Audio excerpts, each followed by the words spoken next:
In my last video, I took a moment away from my regular habit of speaking on philosophical or political issues to address some of the concerns which I had about the state of the secular movement. While my video itself was under 3 minutes long, it nevertheless drew an enormous amount of discussion and a great deal of criticism. Some of these criticisms proved to be thoroughly insightful, while others were less so. At the heart of my argument was a thoroughly scientific finding, which runs counter to many of the assumptions made by atheists about how religious beliefs are formed and how we can get them to change. In my opinion, atheists have too long seen the religious as either brazen idiots or a bunch of sticky, sweet, goody two-shoes. Finally, Sunday! Wake up, Mom! Time for church! While atheists present themselves as hard-nosed fact-finders. If you won't give us the answers, we'll find somebody who will. The approach that has resulted from this conception has been one which overemphasizes a highly aggressive tactic commonly called ponage.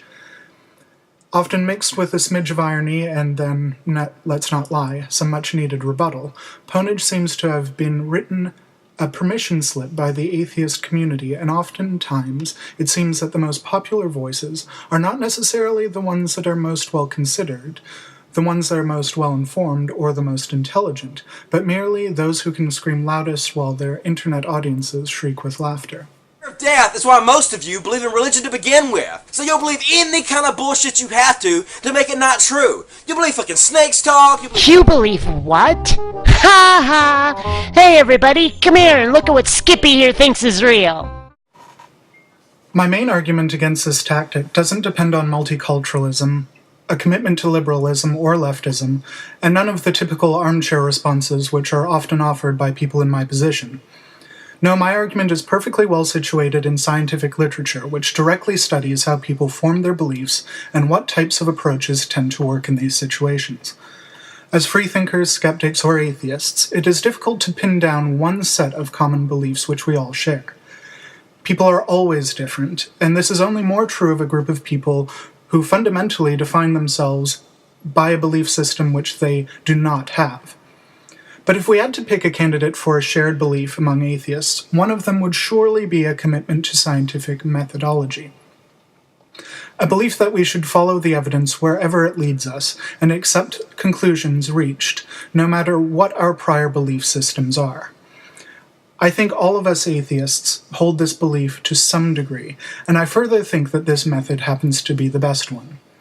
Now, if the scientific method works so well with abstract problems like finding the age of the universe, unraveling the nature of reality at its most fundamental levels, and understanding the origin of species, surely it should work equally well in understanding our own societies, our own beliefs, our customs, and unraveling the puzzle of why people believe the things that they do.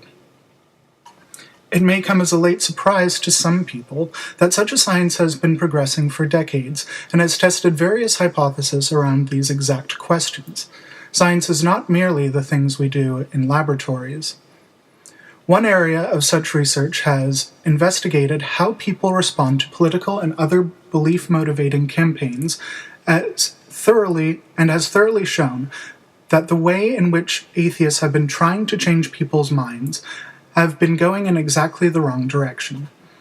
The idea that you can pwn someone into critical thinking is not supported by a single piece of experimental evidence.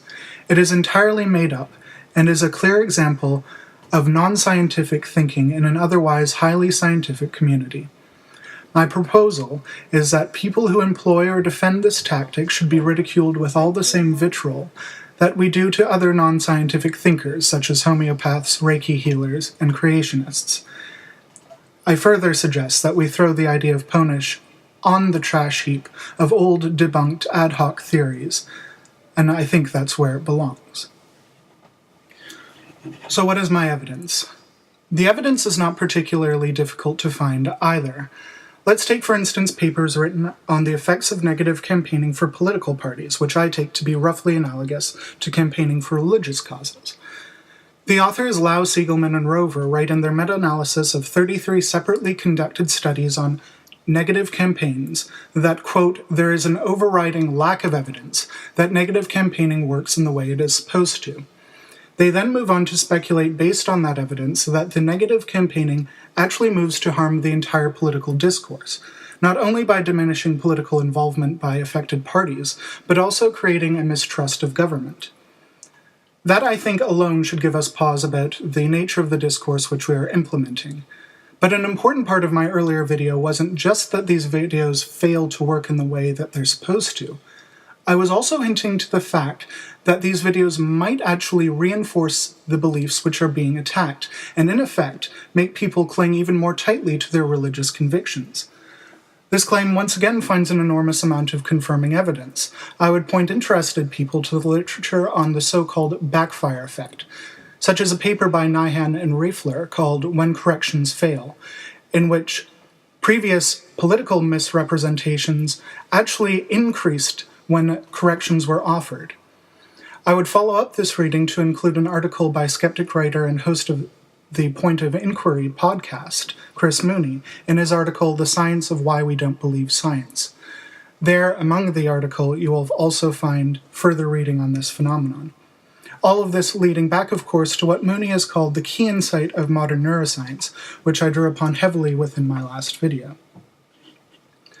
The last recourse one might take to justify ponage is that many of these experimental designs, which I cite here, are relying on professional advertisements, not on the discourse we find on YouTube or the blogosphere, where the rules may be a bit different. And this is where I think I can make my strongest case. Because, incidentally, only a week after my original video was posted, a paper was published in the Journal of American Behavioral Science, which directly spoke to this possibility.